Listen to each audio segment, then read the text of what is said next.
Bom, pessoal, essa é a quarta aula sobre a questão das revistas ilustradas, né? Teve a primeira, muita gente que está aqui deve ter assistido aquela da imprensa ilustrada, as revistas ilustradas na Alemanha, na República do Weimar. Depois a gente teve, com a ascensão do Hitler, as revistas alemãs passam a ser censuradas, né? Passam a ser praticamente órgãos de propaganda do partido nazista.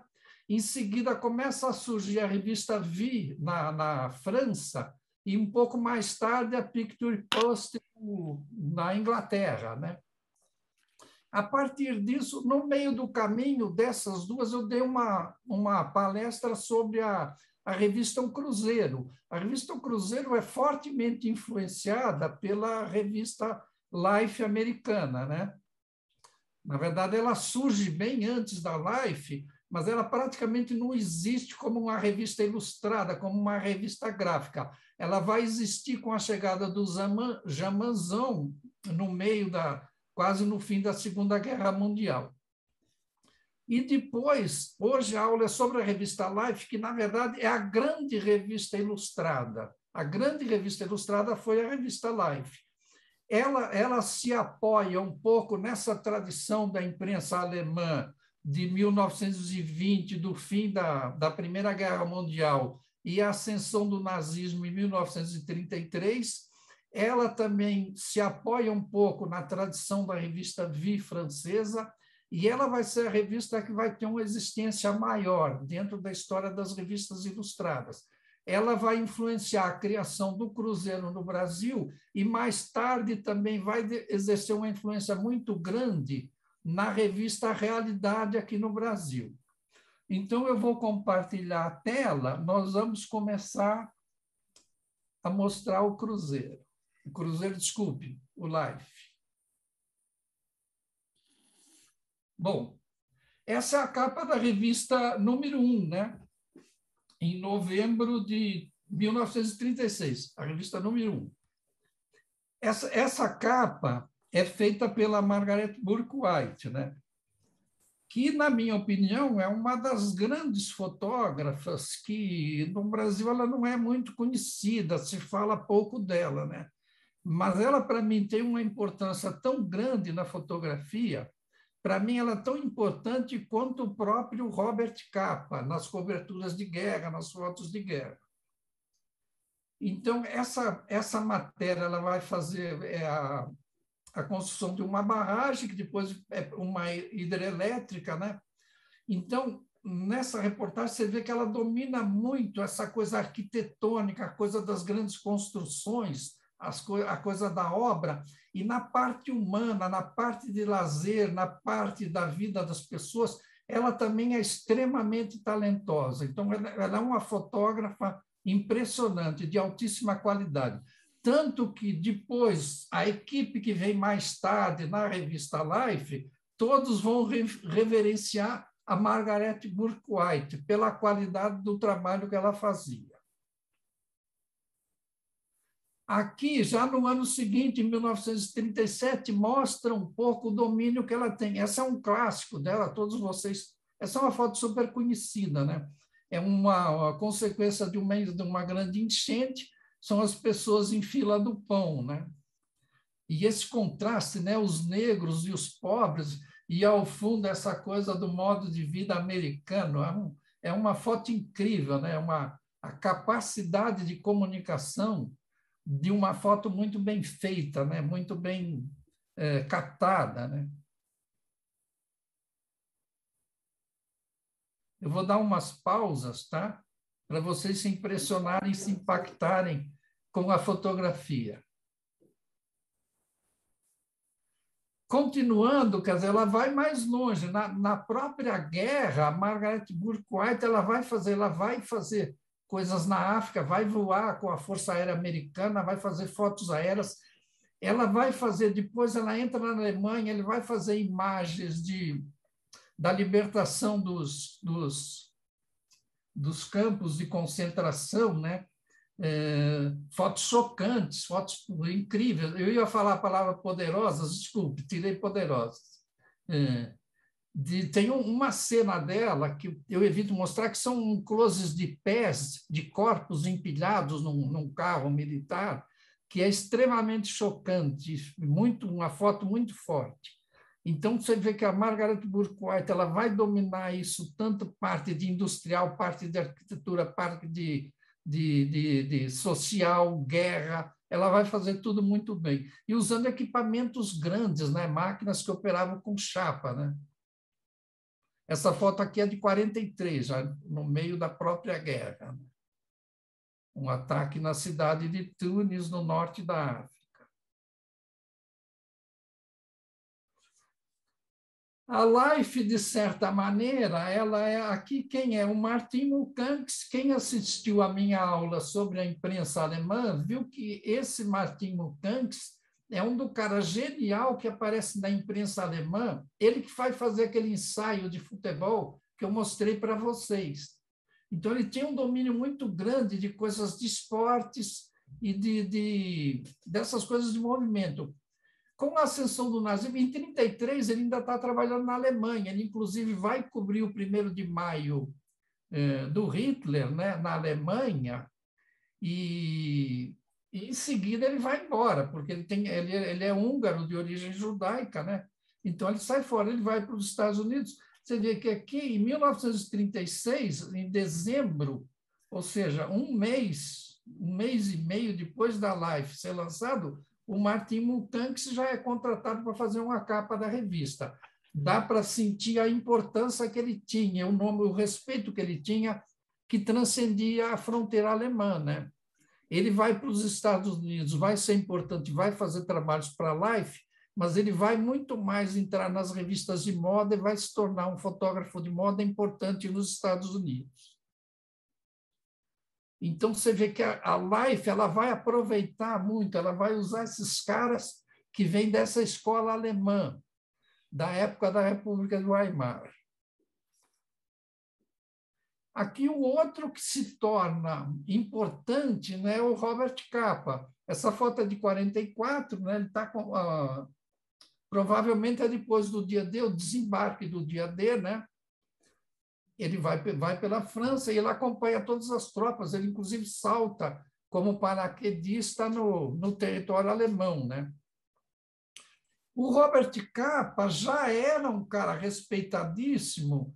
Em 1936, a revista Vi já estava dando material dele da Guerra da Taro, da Guerra Civil Espanhola. A foto dele a morte do miliciano já era um clássico na fotografia mundial, né? Então, praticamente 1944, 8 anos depois, o Capa já era um dos grandes nomes da fotografia mundial. Eu acho que a Margaret Bourke-White, o Martin Munkanks e o Alfred Eisenstadt são os grandes nomes que estão surgindo nessas revistas ilustradas. Primeiro na França, depois nos Estados Unidos. Essa de 44, estou pondo George Roger. Eu estou pondo ele porque ele é o 4º nome que vai fundar a revista, a agência Magnum, entre 47 e 48, não sei a data exata. A fundação da Magnum está entre 47 e 48, por aí. Ele é o 4º nome da Magnum, né? O Robert Capa, o Cartier-Bresson, o Shin, né? o David Seymour e o George Roger. Tem um outro nome que foi um Vanderbilt, que ele aparece, mas as fotos deles não estão na Magnum, você não vê muito material dele. Eu acho que ele não teve uma grande participação na fundação da Magnum, o Vanderbilt. Mas o George Roger tem, é o 4º membro da Magnum e é um cara importante. E você vê que ele já tinha feito, ele é inglês, ele já tinha feito coberturas na Inglaterra do bombardeio nazista, o bombardeio alemão, em Londres, e depois ele vai acompanhar a parte da guerra americana, ele vai acompanhar as tropas americanas na Ásia, junto com o Eugene Smith, que também vai cobrir a parte da guerra, da Segunda Guerra Mundial, ele vai cobrir a campanha asiática. São vários fotógrafos. O George Roger era um deles. O outro, Eugene Smith, é o cara que também vai se tornar famoso nessa cobertura da Segunda Guerra Mundial. Aí, em 45, essa é a foto do capa da revista Life do Eugene Smith, né? Então, a partir daí também são esses grandes nomes que vão surgir, né? O Margaret Bourke-White, Robert Capa, que já tinha um certo nome, Martin Munckantz, que já vinha com a experiência da imprensa alemã, o Alfred Stein, que vai vir daqui a pouco, vocês vão ver foto dele, e o Eugene Smith e o George Roger, que acaba sendo, em 47, 48, um dos fundadores da Marvel. Aqui seria o quinto nome que vem da Alemanha, que é o Alfred Eisenstein. Essa foto é um clássico. Hoje ela é considerada uma coisa agressiva, hoje ela é considerada politicamente incorreta. O cara está forçando uma mulher a dar um beijo. Mas durante muito tempo, ela saiu, no final da Segunda Guerra Mundial, ela foi capa da edição do Life, e ela vai sair depois na edição dos grandes momentos do Life.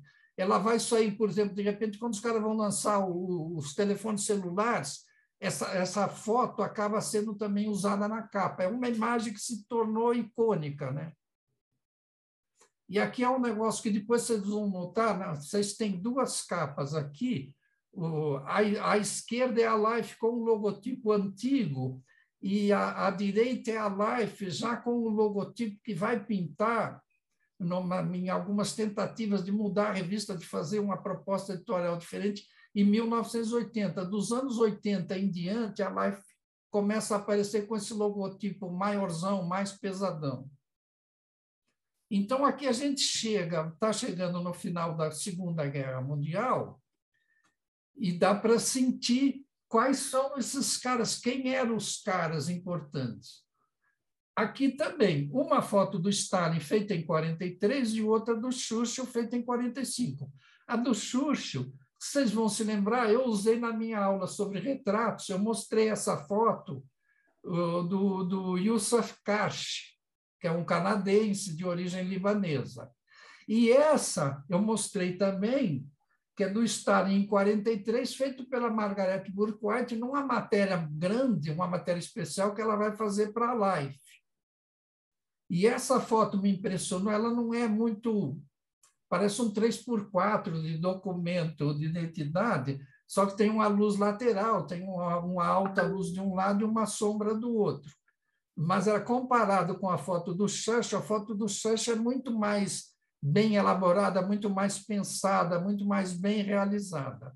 Mas, pela importância dos dois personagens, que elas acabam tendo uma vida própria, de repente, a foto não precisa ser tão grande assim. É tão importante você ter feito um retrato do Stalin e a consequência que ele tem para a geopolítica, para o mundo, para a própria história, que qualquer que você fizesse do Stalin estaria valendo a pena. Então, isso aqui, uma em 45, outra em 43. É interessante que não tem nenhuma referência do presidente americano, porque ele estava num processo de doença. Ele começa a negociar com os líderes mundiais, né, esses acordos do final de guerra, mas o acordo final ele é substituído por um problema de doença.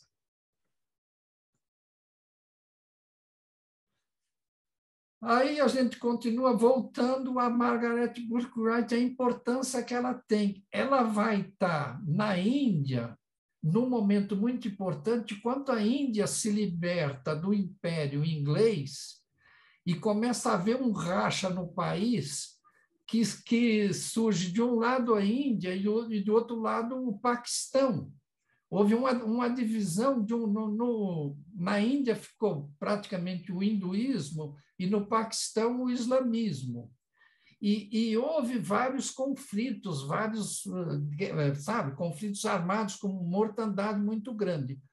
A Margaret Bourke-White tem uma foto, que é uma delas que eu também, como aquela dos pés, nos campos de concentração, ela é muito forte. É uma rua cheia de cadáveres que aconteceram num massacre. Eu já acho que eu já publiquei ela, mas é uma foto que me choca muito. Eu não gosto de publicar, ela é muito forte.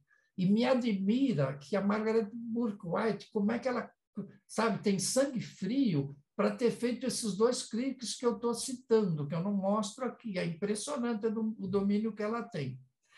E aqui eu estou mostrando a foto dela, o clique original dela e o clique editado pela página da revista Life. Quer dizer, tanto o clique dela é bom e eu acho que tanto a parte editada pelo Life também é muito boa. Entendeu? De repente, o Life tirando essas duas pessoas à esquerda, um deles olhando a câmera, acho que ficou uma coisa mais forte. O movimento desses quatro corpos, uma pessoa no ombro, acho que deu para ela uma dinâmica.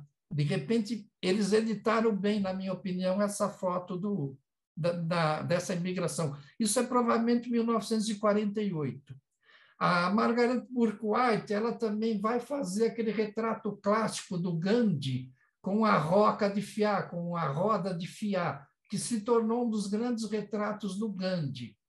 A Margaret Bourke-White também aparece no filme sobre o Gandhi, ela é uma personagem do filme do Gandhi. E é interessante que quem está, nesse momento, cobrindo a Índia, 47, é praticamente o começo da formação da Magnum. Quem está lá é o Cartier-Bresson. O Cartier-Bresson está na Índia e fotografa. Ele está na casa onde do Gandhi, ele vai para o hotel dele, ele tinha uma bicicleta, ele usava uma bicicleta para se locomover.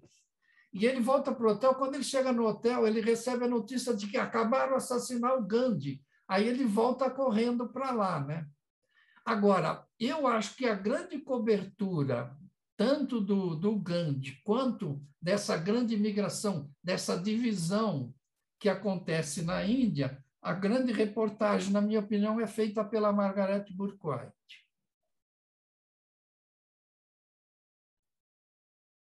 Bom, praticamente, eu acho que assim, no final da Segunda Guerra, até 47, fundação da Magnum e tal.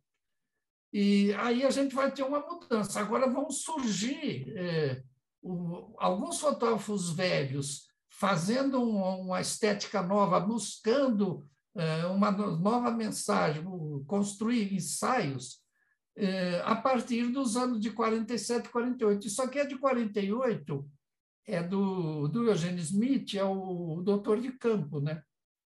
É isso, que a palavra ensaio fotográfico começa a ser usada a partir desse trabalho do Eugene Smith.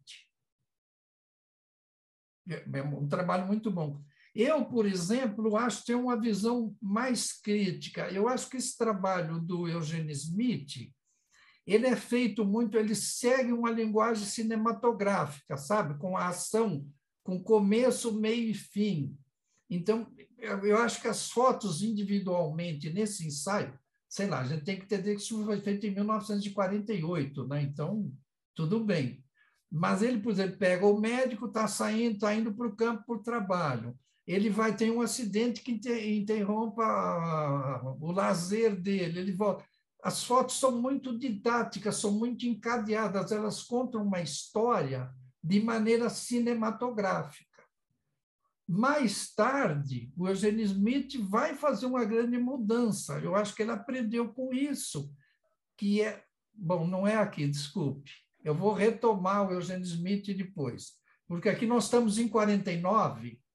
49, quem começa a se tornar uma estrela na Life é o Cartier-Bresson. Ele já era uma estrela na França, mas fazendo trabalhos esporádicos. Ele já tinha feito um trabalho importante no México, já tinha feito um trabalho importante nos Estados Unidos, mas ele não era um cara como o Robert Capa, que ocupava aquele espaço na mídia, que dava aquele espaço que tinha. O Robert Capa fazia muito mais sucesso, era mais estrela nessa época do que o Cartier-Bresson. Mas, enfim, em 1949, ou seja, a gente tem que pensar que em 48 o Cartier-Bresson estava na Índia. e cruzou com a Margaret Bourke-White. No ano seguinte, ele vai para a China. 1949, outubro de 1949, o Mao Tse-tung entra em Pequim e se instala a Revolução Comunista, né? Então, nesse ponto, o Cartier-Bresson ele é o cara que está na China num momento importante na história mundial. E ele vai depois vender para Life, via, no caso, aí já é Magno, a Magno já existe, um material importante, com várias páginas sobre a Revolução Chinesa. Isso em 1949.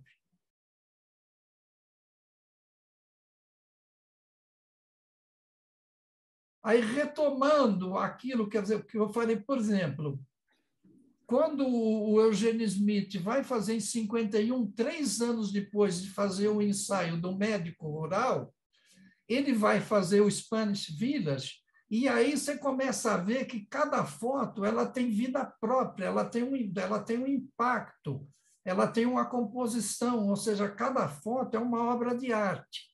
Você pegar esse velório com essas mulheres rezando, com o cara ali, né, morreu, é uma foto importantíssima, tanto é que sai em todos os livros dele. Essa mulher em página inteira que vem com os pães num tabuleiro na cabeça.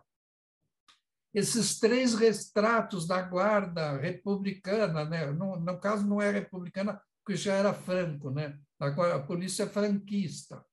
Então você começa a ver essa mulher com um fio novelo de lã, as 3 crianças, uma criança com roupa de anjo na porta da igreja. Você vai ver que o Eugene Smith começa a fazer cliques, cada clique individualmente é uma obra de arte, como não tinha sido no médico rural. Eu acho que ele pega isso muito bem e ele realmente amplifica e melhora e inova a arte do ensaio fotográfico. Aí, 54, 51, ele está fazendo aqui. Em 54, o Robert Capa morre, né? Então, morre no Vietnã, o Vietnã dominação francesa, né? Não era americano. E aí, em homenagem a ele, a Picture Post dá uma página com o texto dele, dá uma grande matéria. O Life vai dar para ele, são 7 páginas, contando a história de um grande repórter de guerra na última batalha dele. Então, eles estão reproduzindo a foto, a morte do miliciano lá em cima, a invasão do dia D, e vai até no final. Aqui são as últimas fotos que o Robert Capa fez no Vietnã. Ele pisa numa mina e morre, né? Então, parte desses grandes fotógrafos, a própria Margaret Bourke-White também, 50 e pouco, ela tem uma doença degenerativa, eu não sei qual é, não sei dizer se é câncer ou uma dessas que você perde a capacidade, ela também vai perdendo essa capacidade para fotografar, ela para. De certa maneira, o Shin, o Dave Semler, que foi também um dos fotógrafos fundadores da Magno, vai morrer no canal de Suez, no Egito, num tiro disparado. Aí, um cara que foi também importante na Magno nessa época, o suíço, depois eu me lembro o nome, vai morrer também num acidente na Cordilheira dos Andes, o carro vai cair, ele vai morrer. Então, é impressionante, esses gênios que fundaram a Magnum e que ocupavam esse grande espaço na É o imprensa. René Bourri. Não era René Moury, não, era um outro cara. Aquele cara que fez o Japão, ele fotografou o Japão. Ernest Haas? Não, o Ernest Haas é o gênio da cor, é outro. Daqui a pouco eu lembro. Ele tem aqui um garoto tocando flauta vindo no Peru, uma das últimas fotos dele. Depois eu lembro. No final a gente cita. Mas, enfim. O Werner Bischoff. Exatamente, Werner Bischoff, ele mesmo. Então, vamos lá. Aí, quer dizer, morreu praticamente o Robert Capa foi embora, a Margaret Bourke-White, uma doença. O Shin, logo depois, vai morrer no canal de Suez. O o Robert Capa, não, o Eugene Smith, aquele gênio, ele entra em conflito com o Life, ele faz outras matérias, faz músicos de jazz, faz muita coisa nos Estados Unidos, mas quando ele vai fazer uma cidade industrial americana, ele briga com a Life porque ele queria publicar um ensaio com 30 e poucas páginas, e a Life se recusou. E aí, praticamente, a colaboração do Eugene Smith com a Life acaba, ele vai fazer o grande trabalho dele, vai ser depois o Minamata, no Japão, que vira um livro. Então, aí de novo, o Cartier-Bresson faz a China, a Revolução Comunista na China, ele vai fazer também para a capa, o nome dele está citado na capa do Life, a foto dele na capa, em uma matéria com várias páginas sobre a União Soviética em 1955. Depois ele também vai ser contratado depois para a Life, porque ele não era filiado ao Partido Comunista, mas ele tinha uma simpatia. Eu tenho a impressão que pautas comunistas eram passadas por Cartier-Bresson.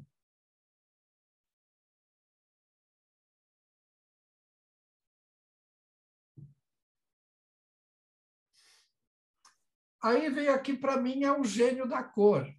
Eu sempre fiz, eu pessoalmente, os meus mestres de PB é o Joseph Kudelka, o Cartier-Bresson, o Robert Capa e o Eugene Smith. Esses eram os caras que me faziam a cabeça para PB. Mas quando eu vi o cor, eu vi o trabalho desse Ernest Haas, aí mudou tudo, entendeu? Aí eu comecei, tanto é que eu faço pouco cor, não fazia tanto quanto fazia PB. Mas o Ernest Haas me obrigava a pensar cor, me obrigava. Quando ele faz esse ensaio para a Life, nos anos 50 de Nova York, isso causa um alvoroço, né? Faz um sucesso extraordinário. Isso vai ser tão importante que o Ernest Haas começa. Primeiro ele faz Nova York, em seguida ele vai fazer Paris para a Life, e ele vai fazer também Veneza também para a Life. Ele vai fazer muitos trabalhos nessa área. E o interessante, ele começa quase que a ter uns cliques, umas enquadrações quase subjetivas, mais gráficas, mais estéticas, uma coisa quase que de fine arts, embora com características documentais, né? E isso tem essa página dupla também, ó. Sabe, de repente um vidro com alguém que está limpando a vidraça, de repente essas coisas de observação que parece quatro cabeças com olhos, né? Ele tinha muito essa capacidade de observar luz, contrastes de luz, de alta luz, baixa luz. Ele era muito bom nisso, Ernest Haas. Aqui, ó, um dos grandes exemplos, né? Que a partir disso projeta o Ernest Haas. Depois ele vai fazer um livro América, né? Nos Estados Unidos ele faz o Creation, e depois vai fazer mais tarde, vai fazer um livro na Alemanha, e depois vai fazer um livro, acho que na Ásia também, se não me engano. Mas ele começa, e vocês podem reparar, você viu que a publicação é sempre, olha, 3 linhas de legenda aqui, ó, sabe? Praticamente o texto não tem matéria, a matéria é a foto e a legenda, que provavelmente ele escrevia, algum redator que escrevia. Ó. Você vê, tem um textinho de abertura de uma coluninha muito pequena, mas a matéria se sustentava só com o visual, né?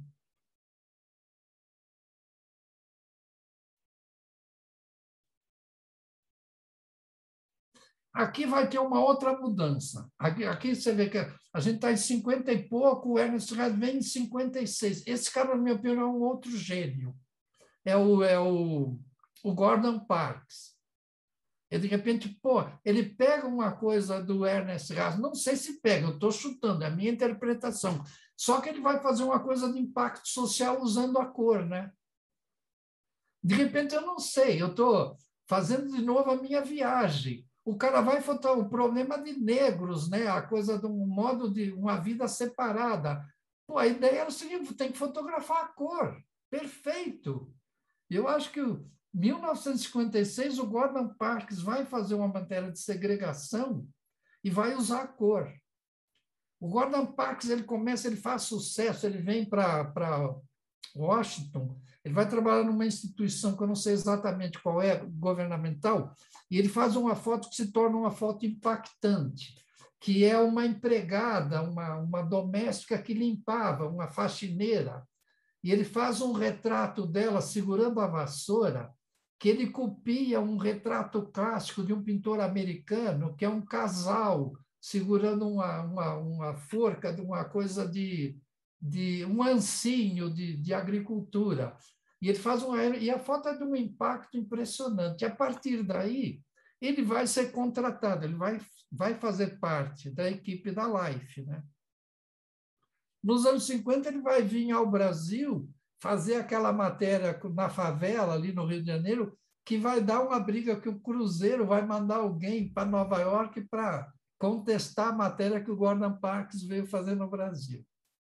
Mas aqui é interessante, essa foto, você vê que eles abrem grande, são as crianças negras, né, olhando através de uma grade, um lugar com parque, todo verde, com brinquedos, né? Ele vai ser o cara do Life, que vai ser o cara das pautas dessas minorias, né, dos negros. O Philip Haussmann também é um cara muito importante. As principais fotos da Marilyn Monroe, que vai ser capa da Life várias vezes, muitas vezes, o Philip Haussmann é o autor daquela foto famosa que é o Dali atômico, né? Aquele Dali saltando com o gato, com a água, né? Você vê que aquilo dá tanto sucesso que ele vai fazer, ele tem todo um trabalho grande de pessoas saltando, inclusive um retrato dele mesmo saltando com a Marilyn. A partir daquele retrato do gato, do Salvador Dalí, tudo saltando, ele se torna um mestre da fotografia com salto. Você vê que aqui, nessas duas capas, a primeira em PB é de 1952 e a segunda de 1959.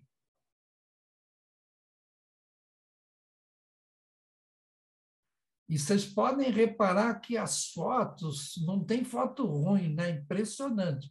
A fotinho mais fraquinha que a gente viu até agora é a da Margaret Bourke-White com o Stalin. Agora, puta, o Stalin mandou matar não sei quantos russos. Imagina, o fato dela conseguir fazer aquele retrato do Stalin, essa mulher é um gênio, não é para qualquer um, pô. E aqui também um negócio em 52, essa foto do Hemingway é do Alfred Eisenstein, né? Que se torna um dos grandes fotógrafos do Life. O outro fotógrafo que eu mostrei agora, como era o nome dele? Do Dali Atômico, o Philip Haussmann, se tornou um especialista na Marilyn Monroe.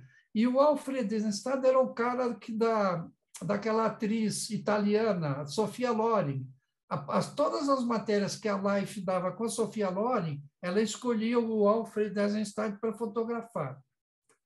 E aqui eu separei, montei essas capas para ver como nos anos 50 eles ainda davam muitas capas e muito espaço para os escritores. Você vai ver que ao longo do tempo a coisa vai ser muito mais ocupada por atores de cinema e por astros da música. Os escritores, que tinham um público mais restrito, eles vão perdendo espaço na revista. Vai diminuindo as capas e as matérias com os escritores.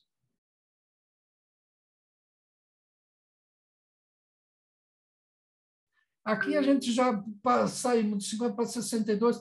Esse foi um caso assim que deu quase que detona a Terceira Guerra Mundial. Foi um conflito que houve entre os Estados Unidos e Cuba, né? Foi um enfrentamento com a Rússia, porque a Rússia estava montando bases de lançamentos de mísseis em território cubano. Então, houve um cerco, né? A Life cobriu muito isso, né?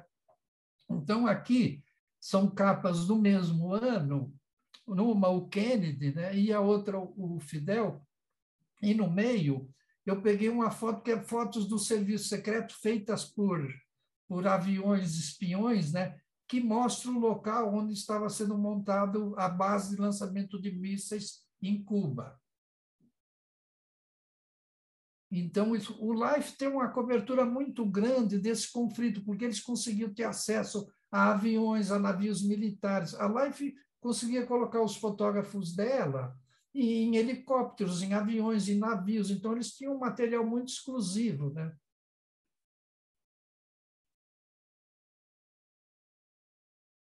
Mas, por outro lado, para fazer um ensaio de Cuba, Cuba não aceitava, não deixava entrar nenhum fotógrafo americano. Quem vai? Quem que a Life chama? Manda o Cartier-Bresson. O Cartier-Bresson vai para Cuba em 63, praticamente logo depois, ou nessa época do conflito dos mísseis, e vai fazer um puta ensaio desse tamanho, grande demais, que é estranho. Até hoje, para mim, eu não conheço um livro, não tem um livro sobre o que o Cartier-Bresson fez em Cuba. Você encontra, os livros do Cartier-Bresson mostram muitas imagens do que ele fez na China, tem um livro específico sobre o Cartier-Bresson na Rússia, mas eu não conheço um livro sobre Cartier-Bresson em Cuba. E você vê que ele tem fotos incríveis, a capa do Fidel é dele. Tem uma página dupla aqui que de um lado está o Fidel e do outro está o Che Guevara. Ao mesmo tempo em que o Cartier-Bresson estava em Cuba fazendo essa matéria para o Life, o René Burri, aí respondendo ao Ivan Lima, o René Burri está, ele é da Magno, os dois são da Magno, ele está em Cuba fazendo para a revista Look americana, na mesma época. O Cartier-Bresson faz para a Life e o René Burri faz para a Look. É dessa época que sai aquela uma das fotos famosas do Che Guevara, do René Burri, é feita nessa matéria para a Look americana.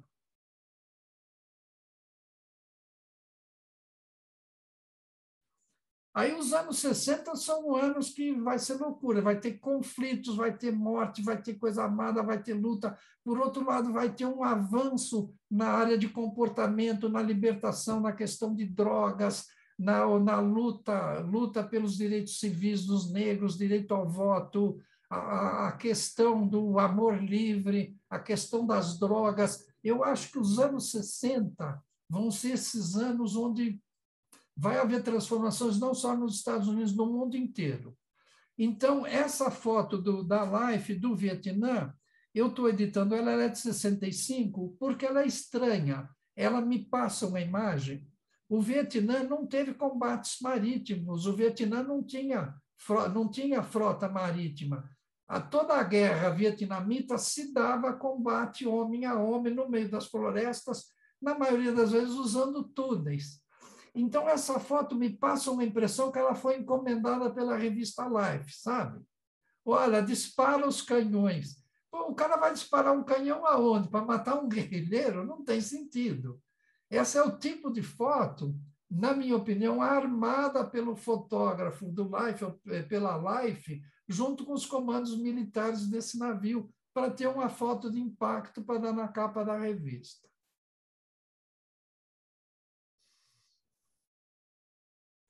Aqui também a cobertura, por exemplo, a Life mantinha o Larry Burroughs como um fotógrafo exclusivo fazendo o Vietnã. Ele era inglês. O Larry Burroughs, durante muito tempo, ele foi acusado de ser o cara que estragou os filmes do desembarque do dia D do Robert Capa. Ele era um laboratorista lá em Londres nessa época. Parece que foi ele que revelou os filmes. Não se sabe se isso é verdade ou não. Se diz que ele revelou com banho quente e que a gelatina derreteu. Então não se sabe se isso é verdade ou não. Mas, enfim, o Larry Burroughs, que tinha sido laboratorista na Inglaterra, se torna fotógrafo, vai para o Vietnã, ele passa a ser o fotógrafo exclusivo da Life, e ele acaba morrendo no Vietnã, ou seja, toda a produção fotográfica do Larry Burroughs se dá no Vietnã. E ele morre, inclusive, no Vietnã. Aqui uma capa, que também, capa dele, chamada na capa. 65, dessa matéria. Essa matéria acabou sendo comprada aqui, a revista Realidade. Muitas vezes a Realidade deu matérias que vinham do Life. Eles deram esse ensaio do Larry Burroughs, saiu na Realidade no Brasil. Na minha palestra eu vou mostrar imagens e a gente vai fazer referência a isso. Paralelamente a isso, está tendo manifestações, a juventude está saindo na rua, está havendo recusas de fazer o serviço militar, está tendo toda uma contestação e uma luta pelo fim, contra a guerra do Vietnã. Né? Muitos protestos estudantis. Né? É sempre a molecada é a que sai primeiro para protestar contra tudo. Então, você vê, a gente está no meio dos anos 60, 1965. 67 começa também essa insurreição americana, ela vem de 1962, no Alabama, a Ku Klux Klan joga uma bomba numa igreja e mata 4 crianças negras. Isso desencadeia o movimento pelos direitos civis, porque o estado do Alabama, naquela época, 62, os negros não tinham direito a votos, só os brancos que tinham direito a voto. Então, isso começa uma grande movimentação nos Estados Unidos, liderada pelo aquele líder negro que morreu, Martin Luther King. Então, isso é uma revolta em Newark, em 1967, que a coisa já vinha sendo documentada desde 62. E aí, aqui, na mesma data, de repente, uma capa feita pelo Gordon Parks, uma família do Harlem, em 68, e no mesmo ano, algum tempo depois, olha, a foto do Gordon Parks é de março de 68, e o assassinato do Martin Luther King é em abril de 68. Então, você vê que esses anos 60 vão ser anos violentos, né? Mas não só nos Estados Unidos. A gente tem que pensar que 68 tinha a invasão da Tchecoslováquia e é exatamente nessa época que o nosso fotógrafo tcheco faz aqueles ensaios maravilhosos, que é quando há uma tentativa de um governo democrático e a União Soviética intervém e os tanques do Pacto de Varsóvia intervêm. A gente tem que pensar que em maio de 68 está tendo em Paris também, os estudantes estão saindo para a rua, estão contestando tudo, contestando o poder, estão brigando. E a gente pensa que aqui no Brasil, a gente está fodido, a gente está uma cacetada do AI-5 no final do ano. Então, o Brasil, você vê que não é de hoje, que ele está sempre na contramão da história. Aí, aqui, por 65, de repente, isso é um clássico. Essa foto do Neil Leiter, que é um dos grandes do esporte, ela vai se tornar um símbolo das comunidades negras, dos movimentos negros. E, a partir disso, o Cassius Clay se recusa, aqui ele ainda é Cassius Clay, não é Muhammad Ali, ele se recusa a servir o exército americano a ir para a guerra do Vietnã e ele perde o título de campeão mundial. É a partir daí que ele vai usar o nome de Muhammad Ali, ele vai se tornar um símbolo do movimento negro americano. Essa foto também é um dos clássicos que se tornou um símbolo da luta negra americana. Né? Maravilhosa foto. Né? Aqui, de repente, em 64, você vê que todas essas questões de luta de negros, de direitos civis, de descobertas de identidade, de repente, a Life está dando uma matéria da homossexualidade na América em 1964.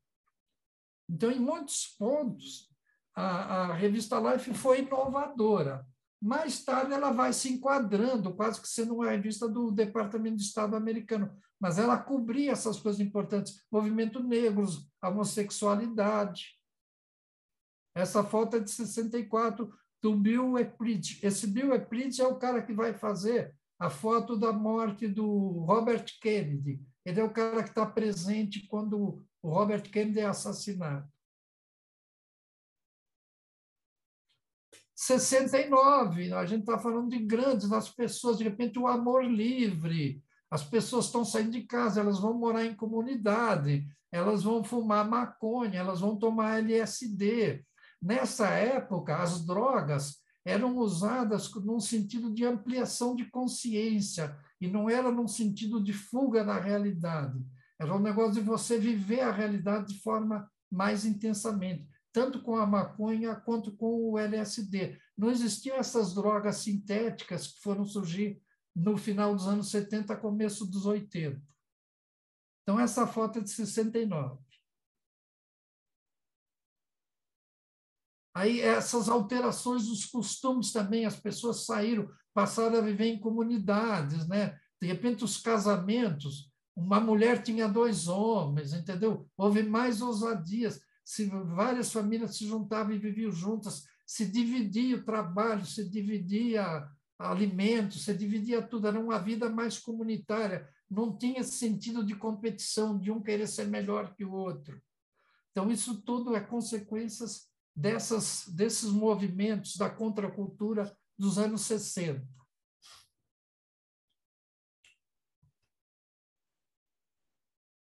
E aqui, para mim, de repente, isso aqui exemplifica a mudança tão radical que acontece em 6 anos. Os Beatles aparecem em 64 na Inglaterra, eles começam a fazer sucesso no mundo, e eu me lembro, era moleque, né? Quando eu vi, esse cabelo dos Beatles causava um horror nas famílias, sabe?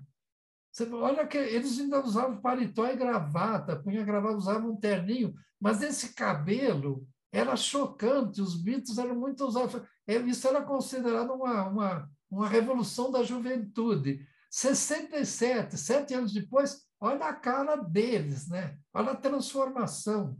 Como eles fizeram uma revolução na música. Na verdade, a palavra pop, na música popular, eu acho que ela se inicia com os Beatles, né? Então, nesses 10 anos, você teve uma mudança muito grande, né? Mais libertária, na liberdade de comportamento, liberdade de relacionamento, sabe? Os casamentos não eram mais arranjados pelos pais, antes os casamentos eram todos decididos pelas famílias, e os filhos e as filhas tinham que decidir os cônjuges escolhidos pelos adultos. Então, houve uma alteração muito grande, puxada pela juventude. A juventude, na minha opinião, é sempre revolucionária. Embora hoje a gente critique, fale mal delas, mas, pô, a molecada que vai na rua ainda, que briga para ocupar as escolas, eles estão ajudando a gente. Em 77, no Brasil, a molecada que saiu para a rua antes da greve do ABC, antes do movimento para a anistia, eles abriram a porta para essas mudanças sociais. E aqui também 2 fotos, tanto a questão dos Beatles na música, no comportamento, e aqui eu juntei essas 2 capas que mostram um pouco o sonho de um país. Em 53, o Kennedy, ele era senador, ele era um político, não tinha sido eleito presidente. Então, você vê, ele está navegando, ele e a Jaque, né? Eles estão sorrindo, estão felizes. Aqui tem um sonho de nação. E aí, em 63, exatamente 10 anos depois, ele está morto, ele deixa uma viúva e deixa 2 crianças, né? Então, parte do sonho americano morre com o assassinato do Kennedy, que até hoje se diz que é uma coisa do Deep State, né? Até hoje se fala que é uma coisa planejada e calculada pelo Deep State, porque dizem que ele queria acabar com a guerra do Vietnã. E os serviços de segurança, o estamento militar não queria que ele fizesse isso. Então, você vê que nos anos 60, paralelamente a toda essa mudança, tanto de costumes, tanto para o bem quanto para o mal, também há um avanço de tecnologia. Esse é um ensaio que saiu em 65, feita por um fotógrafo sueco, que saiu no mundo inteiro. Essas fotos causaram muito impacto. A Realidade também vai publicar esses ensaios aqui no Brasil. Luca, eu acho que é Tá. Leonard Nilsson o nome dele. Bernard Nilsson, é isso mesmo. Mas, enfim, aí tem, apesar de toda essa desgraça que teve de guerra, de violência, de falta de direitos, de impedimento ao voto, tal, você também conquistas avançadas na parte da tecnologia. E duas dessas, embora foi uma briga, havia a briga, a corrida pelo espaço, a competição entre a Rússia e os Estados Unidos, que acabou, de certa maneira, em 65, o avanço era o cara dar uma caminhada no espaço. Ele sai de uma nave, ele dá uma andada no espaço, dá uma voltinha e volta para a nave. E em 69, 4 anos depois, ele já pousa na Rua, já dá uma caminhada. E isso é interessante, isso foi feito com Nikons e Hasselblads, né? Então, as máquinas também foram preparadas para fazer esse tipo de foto, né? Então, maravilha, também a tecnologia também se aplicou na fotografia, né? Isso tudo nos anos 60. Vocês estão vendo que a gente até agora não saiu dos anos 60. Me dá a impressão de que tudo aconteceu ali. E aqui eles fazem nos 30 anos a revista sai em 36, ou seja, em 66. 66 eles dão uma capa. Acho essa foto maravilhosa, né? Eles dão um número especial sobre a fotografia. 1966, 30 anos da revista Life.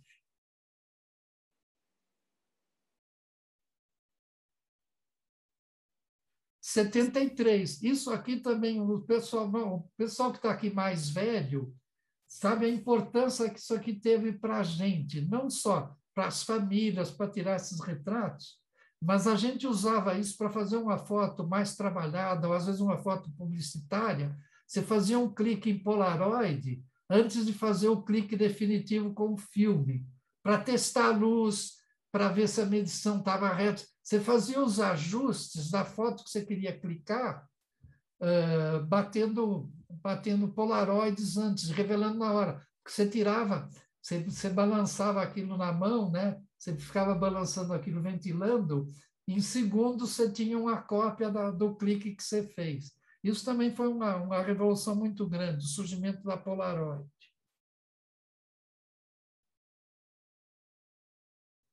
Aqui, 70, de novo, pela primeira vez, a palavra ecologia começa a aparecer na imprensa ilustrada, né? Então, nesse ponto, também a Life é inovadora. Você vê que só no final dos anos 70, por aí, começo dos 80, é que vai começar a surgir Partido Verde na Europa. O Partido Verde aqui também surge com a volta do Gabeira, começo dos anos 80. Ou seja, a questão ecológica, a questão ambiental, que não era colocada nas revistas, na imprensa da época, passa a ser e ocupar um espaço nessa época. E é interessante vocês pensarem que o Eugene Smith vai fazer o livro dele, Minamata, em 70 e pouco, eu considero que é o primeiro livro, a primeira publicação tratando de questões ecológicas, que é a contaminação, o vazamento de mercúrio de uma indústria japonesa nas águas de uma baía que contamina os peixes. Então, o pensamento ecológico também começa a ocupar espaço e a virar assunto na imprensa, tanto nas revistas ilustradas quanto nos jornais e revistas semanais. E aqui, 71, tem, eu acho que vai, de repente, sabe, a Disney mostra que a Disney World vai abrir uma foto difícil de fazer. Os caras reuniram, acho que 1.500 empregados para fazer essa foto. Então, não é fácil dirigir essa foto. Foto realizada é uma coisa que hoje todo mundo quer, até hoje se fala de ir para a Disney e tal, para as crianças principalmente. Passa a ser uma coisa importante da cultura americana. Eu acho que a partir daqui dos 70 em diante, eu acho que a revista começa a se preocupar muito mais em divulgar um modo de vida americano. E aqui é engraçado, por que eu estou pondo uma de 72 dos Stones e depois ele e a Tina Turner em 85. Vocês estão vendo as diferenças dos dois logotipos. Nos anos 80, o logotipo já vira uma coisa mais pesadona, grandona. Em 72 ele é menor, o layout é mais limpo. Eu acho que, de repente, isso aqui mostra também um pouco o que aconteceu com aquele movimento dos anos 60. Os Beatles quando essa foto 72, os Beatles já se separam, passam a seguir carreira solo, mas os Rolling Stones estão juntos até hoje. Eu, pessoalmente, acho que eles perderam um pouco a alma, mas eu recebo críticas. Tem gente até hoje que me critica que eu acho que os Stones exploram um pouco o que eles foram, sabe? Eles são uma cópia de si mesmos. E, de repente, essa foto tem um pouco isso, né? Eles estão com roupa, né? Ele está com uma roupa de grife, uma coisa mais sofisticada, né? Ele já é um rico, de repente tem a chamadinha do McCartney, tem a chamadinha da Madonna. Ou seja, a revista aqui já está mudando, ela entra, a partir dos anos 80 ela vai mudar.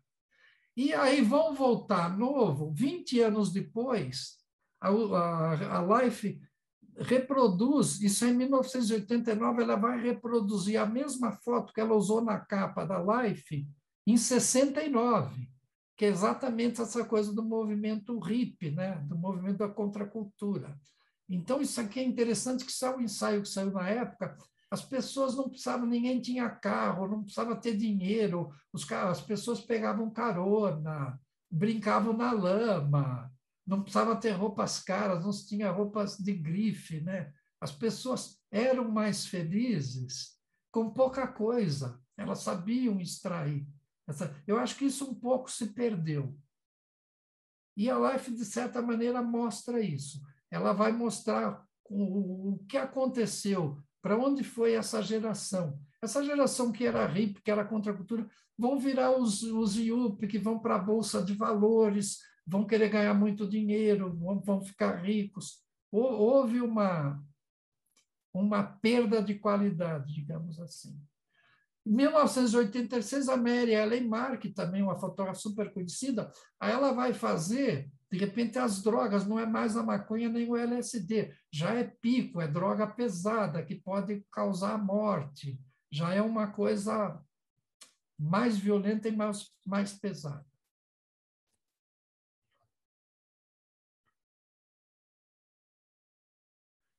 Aqui um pouco, não é mais os tantos escritores, né? Quem vai ocupar muito espaço nos anos.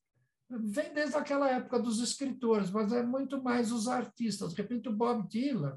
Bob Dylan é um cara que foi astro. Antes do surgimento dos Beatles, o Bob Dylan já era famoso, não só nos Estados Unidos, como na Europa, em vários países. Mas vem o John Lennon, em 74, já separado dos Beatles, morando em Nova York, os 50 anos do Bob Dylan. Você vê, de repente, uma matéria que eles vão dar do Frank Zappa, o Frank Zappa era um inovador, né, em termos do rock. Ele fazia arranjos mais inovadores. E, de repente, numa nova Life, com o novo logotipo da Life, você já vê, já é a Madonna e é o Michael Jackson. Então, ele vai acabar sendo um pouco a revista, acaba sendo um órgão de imprensa no modo de ser americano. Aqui, aquela coisa que era comunitária, que era libertária, acaba indo para finalidades religiosas. De repente, uma coisa comunitária, uma coisa de comunismo, já é religiosa, já é uma comuna religiosa. Então, isso também vai crescer muito nos Estados Unidos. Por exemplo, é mais ou menos dessa época que o Rajneesh vai fundar uma comunidade nos Estados Unidos e vai haver uma tentativa de envenenar a população da cidade, que eram contra a instalação da comunidade deles. Depois o Rajneesh é julgado, é expulso dos Estados Unidos e volta para a Índia. Então você tem umas coisas mais radicais, começa a vir uma certa intransigência comportamental. Parte daquela coisa dos anos 60 se perdeu. O cinema também, junto com os artistas da música, em cinema também, tanto o lançamento dos filmes 007, é um cara que sempre vai fazer sucesso, E aí você tem capas, tanto o John Wayne era um cara que praticamente os bangs dele justifica o extermínio, a ocupação dos territórios indígenas, né? O Clint Eastwood vem depois, é um pouco mais suave, mas também tem um pouco dessa visão colonialista americana. E, de repente, porque eu estou pondo uma do Batman, porque no cinema mundial, o único país que tem essas coisas meio infantis, ele tem um cara que é um super-herói que ele sai de morcego. Ele tem um cara que vem de outro planeta que ele tem superpoderes. Os Estados Unidos é um país que mais criou super-heróis, né? E seres poderosos que estão fora da realidade, né? E, de repente, o Woody Allen, uma coisa mais inteligente, mais elaborada, uma referência ao Humphrey Bogart, né?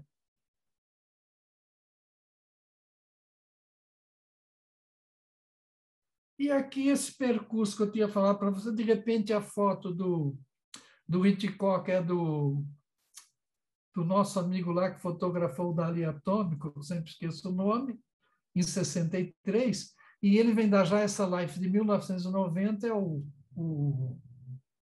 acho que é o Al Pacino, né, como o poderoso chefão. Mas aqui já a revista já entrando numa fase final, já virando uma coisa muito mais comercial.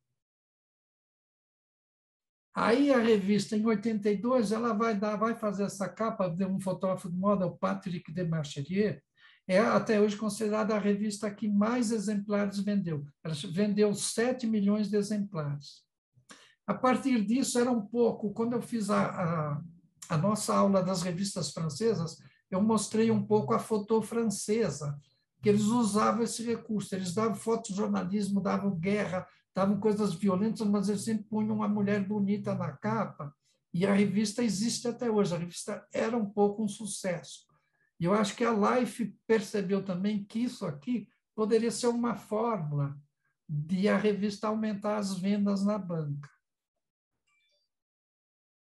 Isso é de 82. Aí ela vai usar isso, de repente ela vai pegar a Merlin, eles vão catar arquivos desconhecidos, eles vão fazer edições, eles vão buscar coisas que eles têm nos próprios arquivos de fotos deles para tentar fazer edições para vender. Essa também é de 82. E aqui, essa que eu acho engraçada, eu deixei para vocês o final, porque eu tenho está programado uma aula para vocês que seriam os pioneiros, né? Os pioneiros é o Jacob Riis e o Lewis Hine, né?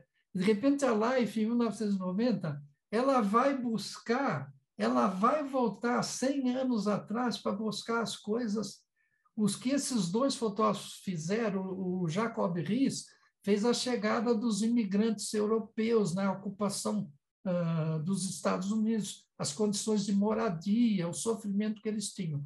E o Lewis Hine, de certa maneira, 20 anos depois, vai documentar os filhos dessa geração que foi para os Estados Unidos, que vão trabalhar em minas de carvão e vão trabalhar, as meninas, nas tecelagens de algodão. E, de repente, a Life, quer dizer, vai em 1990, ela vai voltar, vai fazer uma edição buscando esse material histórico que tinha sido feito lá atrás, 100, 110 anos antes. Então, eu quero isso, vai terminar a minha aula para vocês, que é o seguinte, o que eu acho que tenho revista para publicar ou não tenho órgão de imprensa, a fotografia vai existir, ela vai ter um valor, que ela vai ocupar um espaço nos arquivos, se ela for importante, se ela for bem feita, se ela for uma coisa bem trabalhada, ela vai ter um espaço, tenha revista ou não. Embora as revistas ilustradas tenham acabado, os fotógrafos vão ter que continuar produzindo, porque o mundo existe, as pessoas estão vivas, as pessoas interagem, elas têm comportamento, têm ações. Então, é isso. E parte desse grupo era esse. A Life foi um pouco mais avançada, de repente, que a Cruzeiro, porque, bem ou mal, ela tinha duas mulheres, né? Uma delas era a Nina Lin, que está aqui do lado, a outra era a Margaret Bourke-White, e tinha um negro só, que era o Gordon Parks. Então, essa era a equipe contratada, né? A equipe que trabalhava sobre contrato, mas eles usavam freelas de todo o mundo. Uma das coisas que eu acho que a Life cometeu um erro, em 1936, 37, foi não ter chamado o Lewis Hine para fazer alguns freelas para eles. Eu acho que eles achavam que a estética do Lewis Hine era muito careta, era muito certinha, porque ele tinha sido marcado por essas fotos feitas das crianças nas minas de carvão e das meninas na tecelagem. Provavelmente ele não tinha essa ousadia de se mexer, buscar um ângulo alto, buscar um ângulo baixo, entortar a enquadração, ele não tinha essa ousadia. Ele nunca fez freela para a revista Life. Pessoal, agora terminou, eu vou abrir para vocês. Só um segundo. Podem ligar os microfones. E aí, se vocês quiserem perguntar alguma coisa. Alguma coisa?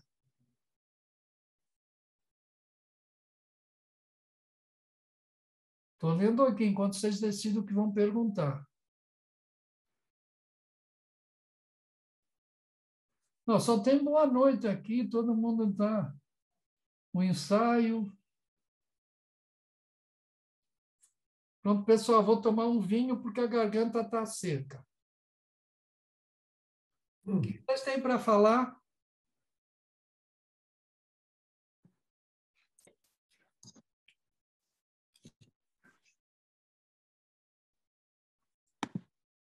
Encerro a aula?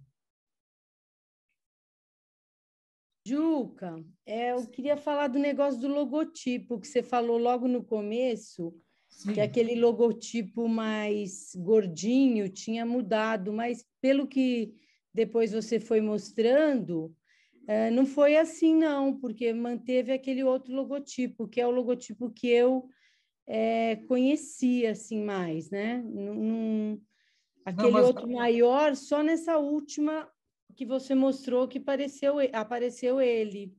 Não, é só a partir dos anos 80, aquela da mulher, aquela revista que vendeu mais, aquela do Mike Jagger com a Tina Turner, aquele logo. A partir dos anos 80, a revista muda aquele logotipo mais pesado, entendeu? Essas edições finais é dos anos 80 para cá. Juca, Fala. eu estou falando de memória porque eu não lembro de onde eu tirei isso, mas eu acho que quando a Life fechou, tinha uma tiragem de 8 milhões de exemplares, basicamente de assinantes. Ela acabou saindo algumas vezes encartada em alguns jornais americanos, né? Ela não teve uma coisa de continuidade. Mas aquela capa do Patrick de Marchelier vendeu 7 milhões de exemplares. Isso Pode ser que vendeu 7 milhões de banca, né? Porque eles tinham muitos assinantes.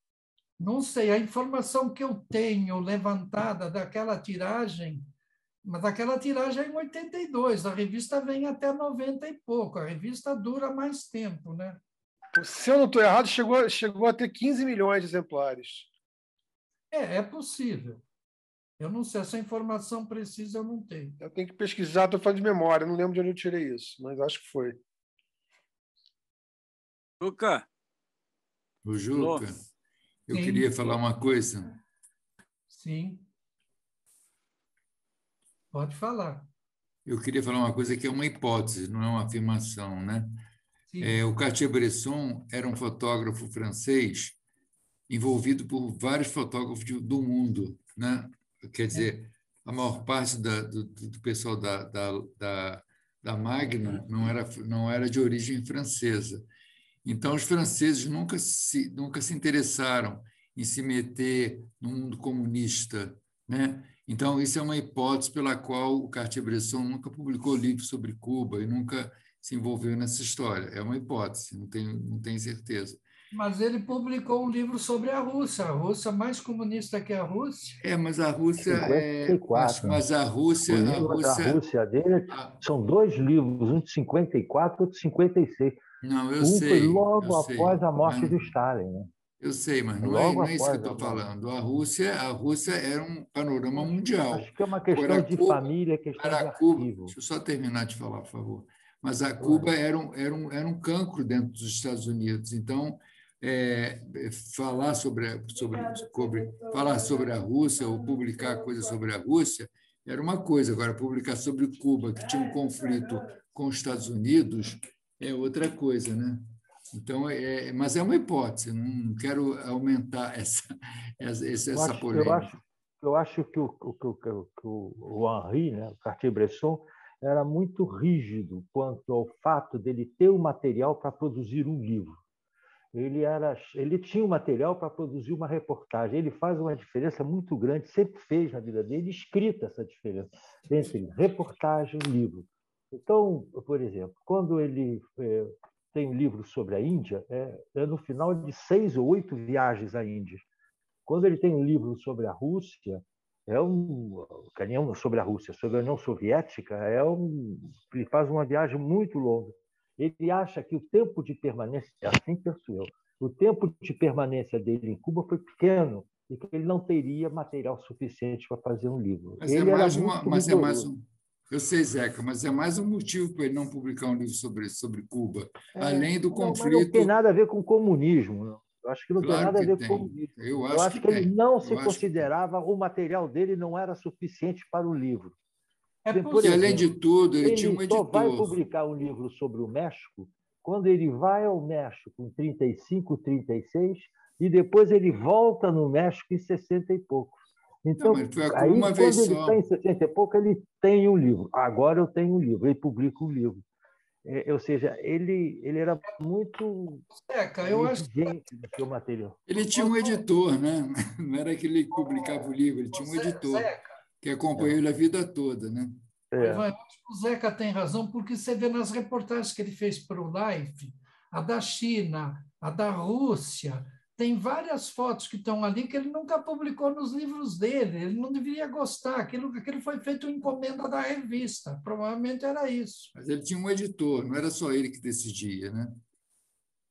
Não, mas na revista, ele tinha a revista. Se ele não cumprisse a pauta da revista, o editor não contrata mais. Não, eu estou falando de livro, não estou falando de revista. A revista está certo, que é o editor da revista, mas eu estou falando de edição de livros. Ele tinha o Delpire que mandava nos livros dele, né? O Delpire é que decidia. Ele.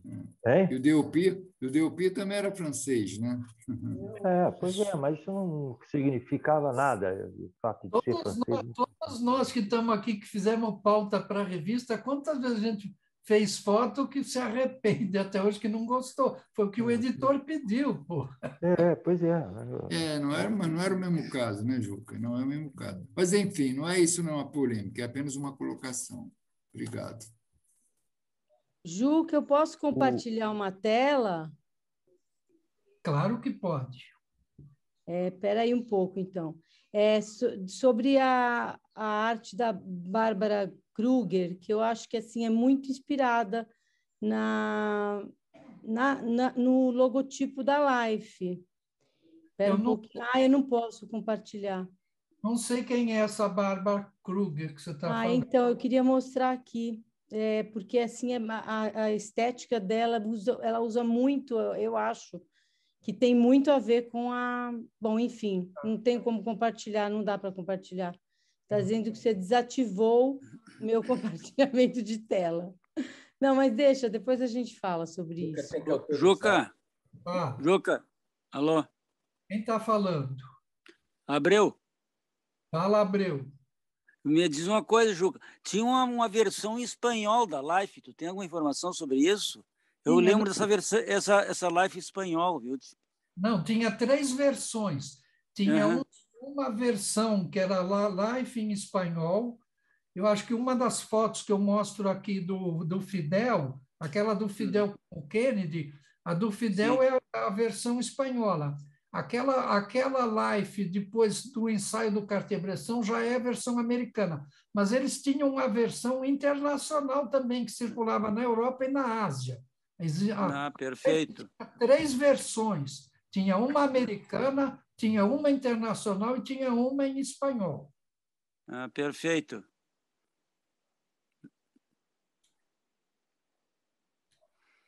Que mais? Mais nada, gente? Jocá, só a título de curiosidade, em 78 teve um colóquio no México de fotografia, não sei se você se lembra. Lembro. Acho que foi o primeiro colóquio mexicano de fotografia. Foi. E a Life teve lá e escolheu uma foto minha e uma foto do Luiz Carlos Felizardo, do gaúcho Luiz Carlos, para sair no livro de fotografia de 79. Eu acho que depois disso nunca mais teve um brasileiro que participou desse livro. Eram as edições anuais que eles faziam, os fotógrafos do ano. E foi super bacana na época, porque foi uma surpresa enorme para mim e para o Felizardo, a gente ter sido escolhido, eu com a foto de São Luís de Paraitinga e o Felizardo com a foto de uma paisagem, acho, lá do sul. Você vê, não é. Você pegar aquelas 100 fotos mais importantes do Time Life, que era a Time Life, era o Time, a Life, e era também dona da revista onde a Margaret Bourke-White trabalhava, era na Fortune. A Fortune era do grupo Time Life. Ela já era fotógrafa lá antes de fazer o número 1 do. Se você pegar aquelas 100 imagens, Malta, entra a foto do Korda, do Fidel, entra uma foto de um russo, que é uma execução na Ucrânia, que os nazistas executaram, entra uma foto da guerra, da invasão japonesa da China de 48, que o cara só está lá porque o chinês trabalhava para a empresa, para a agência americana do cara do Cidadão Kane. Entendeu? E depois é uma foto do Chile, do bombardeamento da Moneda. Ou seja, nós, do terceiro mundo, nunca vamos ocupar esse espaço. O espaço que você pega o Maurício Lima, por que ele faz o Nero? Ele vai fazer porque ele vai fazer o Afeganistão, ele vai fazer Kiev lá, Ucrânia, ele vai fazer as pautas americanas lá do mundo. A gente aqui, já em outras discussões, por exemplo, o que a gente vendia? A gente vendeu, Malta, eu e você somos da F4, o Samuca está aqui também. A gente vendeu muito, a gente obteve muito contrato quando acharam o cadáver do Mengele. Sim. Aí o mundo inteiro vem aqui, todos os fotógrafos tiveram trabalho, os caras compravam tudo. Por exemplo, o Samuca fez o vazamento do Césio em Goiânia, o mundo ficou de olho no vazamento do Césio, os caras vinham para cá. Entendeu? Fora isso, quando a pauta é mais fria e tem mais tempo, vem um fotógrafo de lá, por exemplo, Carnaval, algum fotógrafo brasileiro é contratado por imprensa europeia e americana para fazer? Raramente.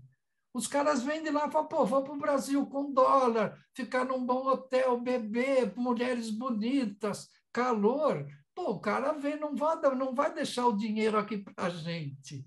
Então, não tem muito o que fazer, né? Você conseguiu, são 2 fotos no Life, e olhe lá, né? É isso. É isso.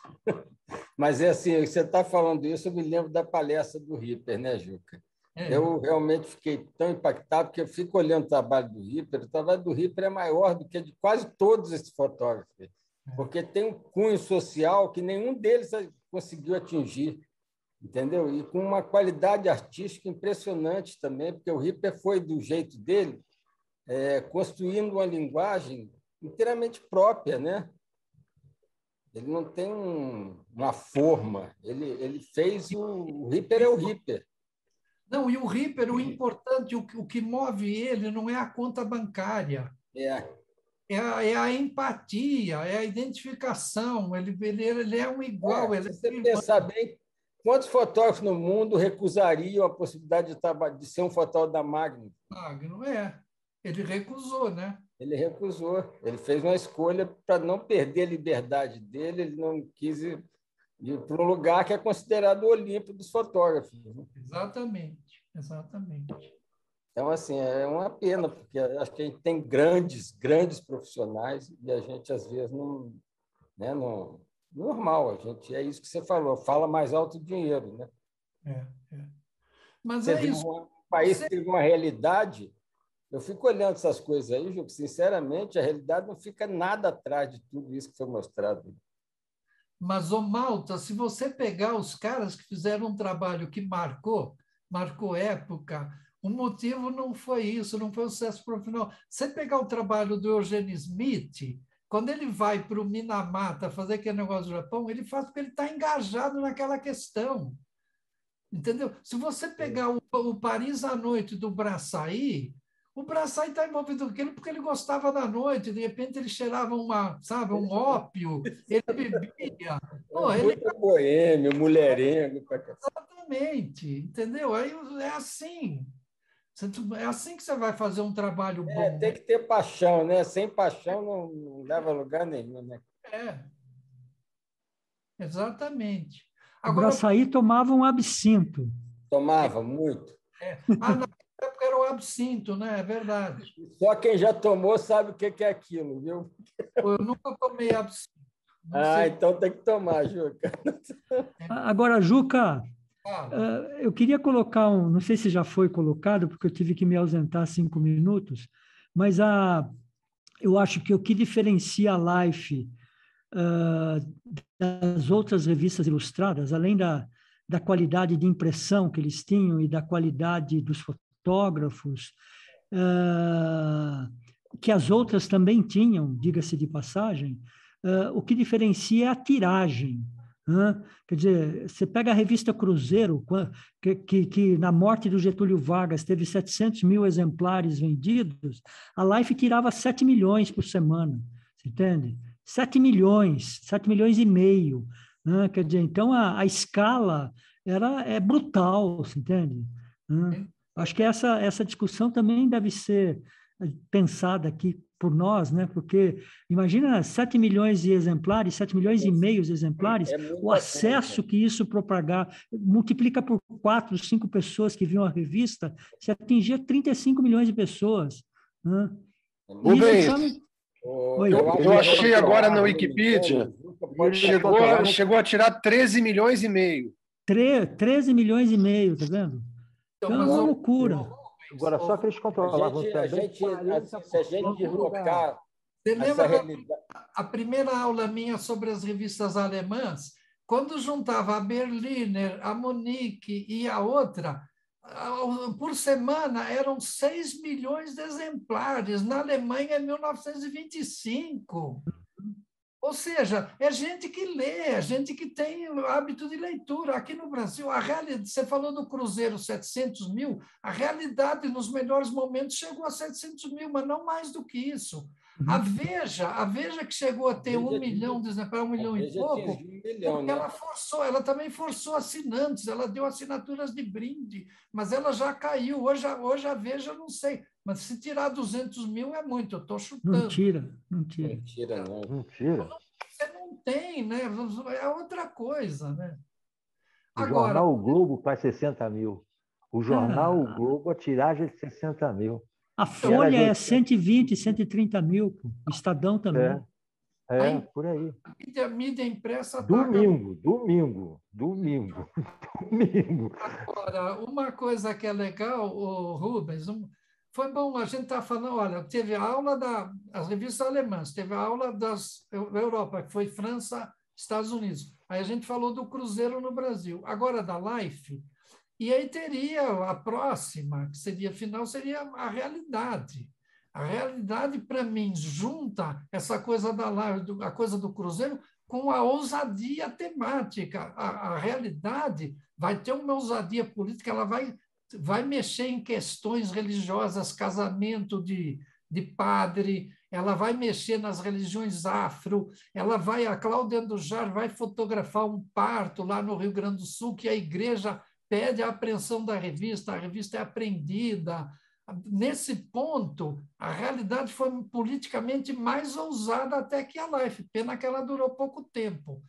E a outra, eu não sei se eu faço essa aula ou não, vai depender de vocês, que seria da revista Twin Alemanha, mostrando como a Alemanha, depois de ter sofrido aquela porrada e as revistas virar órgão de propaganda do nazismo, ela leva 20 anos para se recuperar e começar a botar um título que começa em questões de comportamentais. Ela não vai mexer em política com medo, entendeu? Ela não vai, porque pode voltar o nazismo, mas ela vai com uma ousadia gráfica, uma diagramação, que é uma das revistas mais maravilhosas do mundo. É na mesma década que sai A Realidade no Brasil.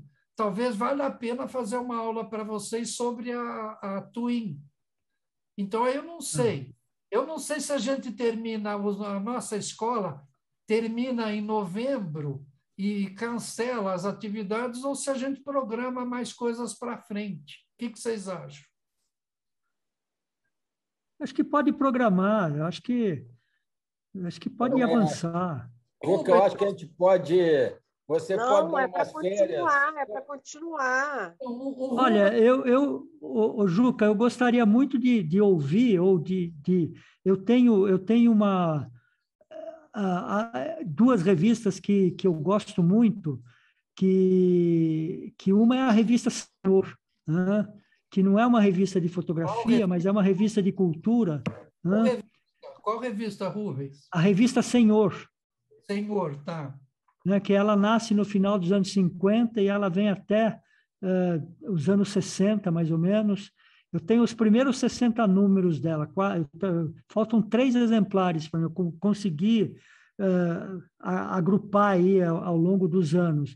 E a outra revista interessante, que é uma revista que muitos dos fotógrafos da realidade se envolveram, é a revista Bondinho, né? Que é uma revista paulistana, porque ela circulava no supermercado Pão de Açúcar.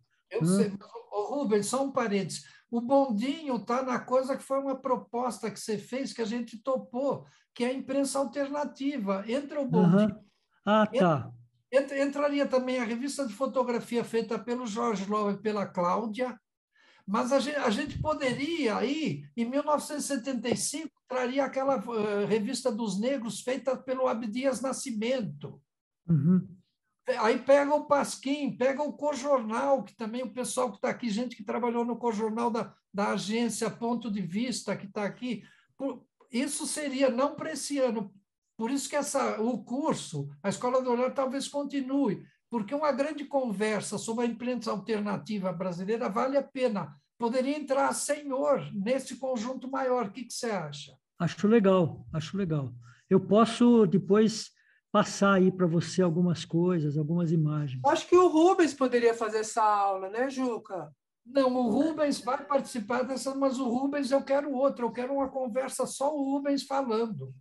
Eu vou propor aqui não sei se para esse ano, mas eu queria fazer uma conversa mostrando todas as revistas de fotografia publicadas no Brasil desde 1909. Tá, perfeito. Né? Que eu tenho boas coleções sobre isso, e a gente falaria de fotografia e falaria de revistas, entende? Eu acho que seria para todo mundo, para quem não conhece as revistas, tal. Fantástico, legal. Acho que seria bem legal. E eu viria até a revista Íris, revista Fotótica, até o final aqui. Né? Nossa, muito bom. É muito legal. Foi um marco, né, também, assim, na edição de revistas fotográficas, né? Uhum. A Micheline, na época, né, que chamava a editora. Qual você disse? A Fotótica. Sim. E o Alberto Neut podia ser chamado, porque foi um grande batalhador. Grande figura, grande figura. Eu tenho contato com ele até hoje. Eu também tenho muito. Ele tocou aquilo na unha mesmo, porque era um negócio que ele fazia com um amor enorme ali. Ele diagramava, escrevia, corria atrás. Então, eu acho o seguinte, que a gente tem coisa, não dá para... Eu queria encerrar a Escola do Olhar em novembro, terminar o curso e aí viajar, me aposentar. Não, depois você volta, tira férias e volta, né, Juca? Como toda escola, Juca, você tem o período de férias. A gente faz o período de férias, em fevereiro voltamos. Porque senão dá processo trabalhista. Também, tem muita gente aqui no grupo que poderia falar, sabe? Isso, tem histórias é verdade. Contar. Tá bom. Não, tudo bem. Essa ideia tem coisas aí, por exemplo, o que eu ainda teria pronto de minhas aulas, uma aula dos pioneiros eu faço questão, porque acho importante falar. O Jacob Riis e o Lewis Heine, eles que traçaram, eles trouxeram a régua e o compasso, porra. É a partir deles. As pautas que eles trataram são eternas no mundo até hoje, entendeu? Então, puta, eu acho que valeria a pena uma conversa deles. Uhum. Aí tem a revista Realidade que está de pé, tem a Twin que está fora. Por exemplo, a gente já tem programado, tem agora a da F4, no final do começo de setembro, aí entraria a Realidade minha, a aula minha 15 dias depois. No final do mês entraria uma conversa com a Ponto de Vista, com o Luiz Abreu, com a Jaqueline Joner. Pô, todo mundo quer saber o que foi a Ponto de Vista. Eles vieram do Cojornal, eles têm uma experiência de cooperativa, eles fizeram livros. Pô, acho que pode ser uma conversa maravilhosa. E depois já está programado uma com o João Urban. Pô. A gente está saindo um pouco Estamos saindo do eixo Rio-São Paulo, pô. Estamos falando com um cara de Curitiba, com 4 de Porto Alegre. Pô, legal isso. E depois tem que falar de Belém do Pará, Miguel Chicaoca. Então, mas o Miguel Chicaoca já vai fazer uma participação nessa da Olhar. Ele está lá, tá? Não, mas na F4, não no movimento. F4. Olha, eu vou começar a publicar. Escuta, uma ideia que eu quero passar para vocês aí. Eu acho que a capa do livro do Lula é uma foto minha. Tá? E vão ter várias fotos no livro. Eu estou pensando em acreditar Olhar F4. O que vocês acham? As fotos foram feitas na época da F4. Só que hoje eu sou dono da Olhar, pô. As fotos estão na Olhar. Juca, faz o que você achar melhor, Juca. Você tem livre-arbítrio. Tem a escola do Olhar. Vocês não sabem, porra. Me ligou outro dia o Ricardo Stuckert, me ligou que a mulher do Lula está pedindo 2 fotos minhas para decorar a casa do casal. Porra. 2 fotos muito bom. Parte da casa do casal. Legal. Quais são as fotos? Uma que está no leilão, que é o Lula na Assembleia. E a outra é o Lula no show de 1º de maio, com os artistas, está ele, está o Macalé, está o Gonzaguinha, está alguns atores. É o Lula no meio desses artistas. São 2 fotos feitas em 79, no ABC. Então, provavelmente lá na hora de fechar. Na galeria do nosso ex-futuro presidente. Então, mas na hora de botar o crédito, que eu vou pedir para os caras, qual é o crédito? F4 não existe mais, mas eu vou pôr o crédito F4 Olhar. Olhar F4, pronto, acabou. Você tem que botar primeiro da mais antiga, Juca Martins, F4 Olhar. Não, eu vou botar o Olhar F4, porque eu considero que a F4 desenvolveu um olhar dela mesma. A F4 tinha um olhar. Marcos, isso é verdade. O Azuri está aí, o Azuri sabe disso, o Malta também, o Miguel também. Tinha um olhar da F4, não dá para negar. Não tem a menor dúvida. Então, tá lá o que eu estou falando. Olhar temos assim tudo, né, Juca? Não é o Juca Benedito que fez a foto, não? É. O Juca Martins Benedito foi antes de fundar a F4. Você lembra na Isto É? 79. Na Isto É, saíram algumas fotos. Eu lembro muito bem, Juca. Você foi um homem à frente do seu tempo, viu? Porque, na época, isso aí era uma audácia. O que não faz a paixão, né, rapaz? Uma coisa... E a Nair nunca assinou. Nair Benedicto Martins, por exemplo. Mulheres. Mulheres.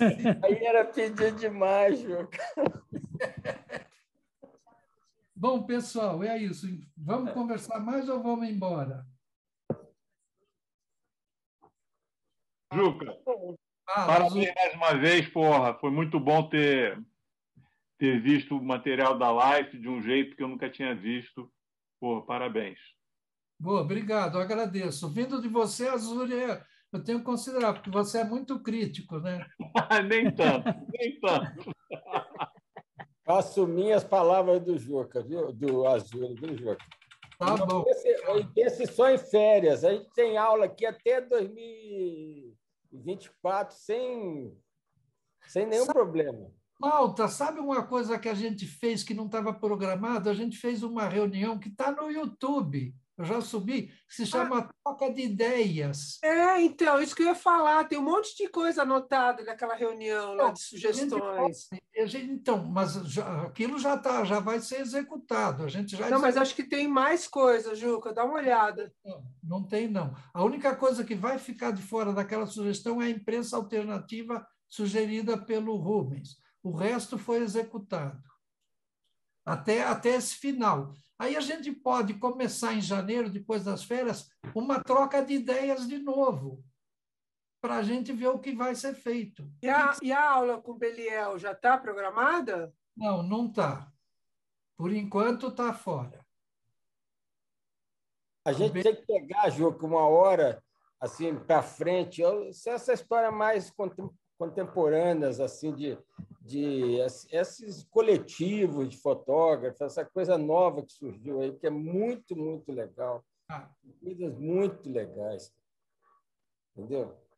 Não, olha, tem uma coisa, você lembra uma coisa que está de fora, Rubens, Malta, Azuri, a gente tem uma conversa sobre as agências que não está agendada, que reúne 4, reúne Ágil, a Câmera Có, a asa do Aristides e a Ponto de Vista. Porra, imagina. E a Angular. E a Angular. Angular, exatamente. Então, essa também é um papo maravilhoso. Essa é. Então, a gente tem muita coisa para fazer, gente. Eu também acho. Que bom. Não esqueça essa ideia de acabar e vamos para frente. Parabéns, Juca. Então, vamos. Até novembro a gente tem coisa programada. Vamos executar. Deixa eu entrar aqui na fila do parabéns, a Samuca. Tá bom, Samuca. Parabenizar o Juca pela narrativa, vou usar uma palavra da moda, pela narrativa. Samuca. Põe tua cara aí, pô. Ô, Samuca, você quer Põe a cara? Quero ver tua cara, porra. Ô, Samuca. Põe a cara. Põe ela, porra. Olha a cara, velho. Eu quero fazer uma pergunta para o Samuca. Você quer falar a palavra que está mais na moda ainda, é assertividade, Samuca. Não, essa que eu vou dar agora. Samuca, você diria que foi uma narrativa potente?